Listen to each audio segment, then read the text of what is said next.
You're watching One to One with Simon Jordan, an exclusive YouTube show where you get to ask me questions and I get to answer them. Next week's subject is the Merseyside Giants, Liverpool and Everton. Do not forget to leave your questions in the comment sections below and I'll do my very best to answer them as best I can. I think there's an element of Guardiola has already surpassed Alex Ferguson because of the brand of football that he's brought about.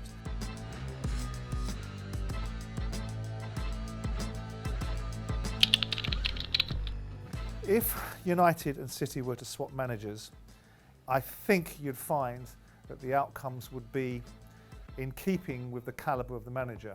But I think also you'd have to factor in all the nuance, the balance of Guardiola would change things. You might see certain players being moved along.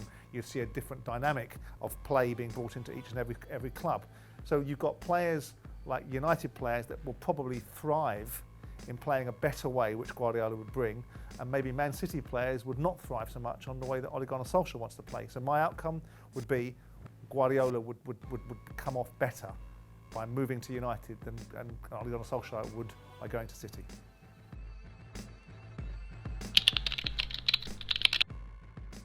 I don't think so. I think they could get closer than they have got. And I think you'd see a better brand of football with a better manager. And I think you'd probably see a different range of players being added to the roster. But if we're simply saying that could they win the league with that group of players, no, I don't think so. I don't think that fundamentally the Rashfords, irrespective of how much of a national treasure he may or may not be in other fronts, are as good as some of the players that Man City have. I also don't think that Pogba has done enough in the 4 years that he's been back to suggest he's going to do anything more in the ensuing year or years that come if he stays. So no, I don't think United can win the league with this squad. Depends what you think surpassing Sir Alex means. Obviously, if you're just looking on a basis of how many trophies he wins, if you're looking on the basis that he does a treble, if you're looking on the basis that he needs to. Alex Ferguson manages Manchester United at a different time in the Premier League's evolution under a different ownership structure. Manchester City have a different modus operandi. Of course, the central theme is that the clubs win the Premier League, they win the Champions League. I think there's an element of Guardiola has already surpassed Alex Ferguson because of the brand of football that he's brought about. A lot is made of the buccaneering style that Man United had, but also Man United didn't dominate games in the past quite the way that Man City do. So I think there's an element of having the wherewithal to come into English football, to defy conventional wisdom and play a brand of football that Man City do, has already surpassed Ferguson. But ultimately you have to look at the bottom line, and the bottom line is, does he win more trophies than Ferguson did? Does he do it over a period of time that Ferguson did it in, and does he have that sort of longevity? And does he deliver the Champions League in short order?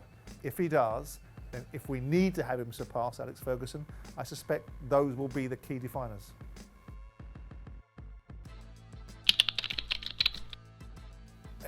No, if they sign Harry Kane, I think it gives them a huge advantage over what they've currently got.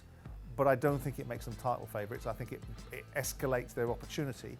But I think what makes them title favourites is if they were to change manager. I know people are going to say it's this endless diatribe against Ole Gunnar Solskjaer, but I think he's the difference in a variety of different ways. He's the difference of being able to leverage the ball into getting all the players that he wants, and he's the difference between when it comes down to it in a shootout between the elite managers having similar qualities of squads if they get to that point.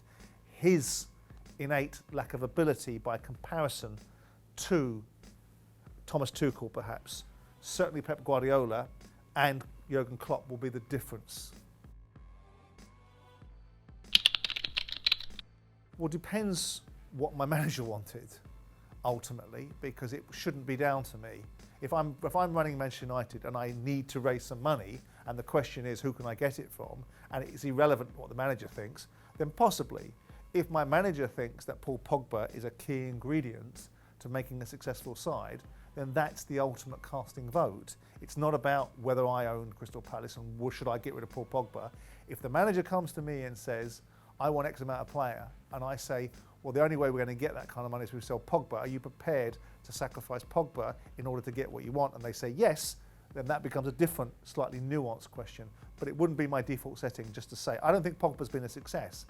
I think he's been okay. I think he's shown glimpses of the player that he's purported to be.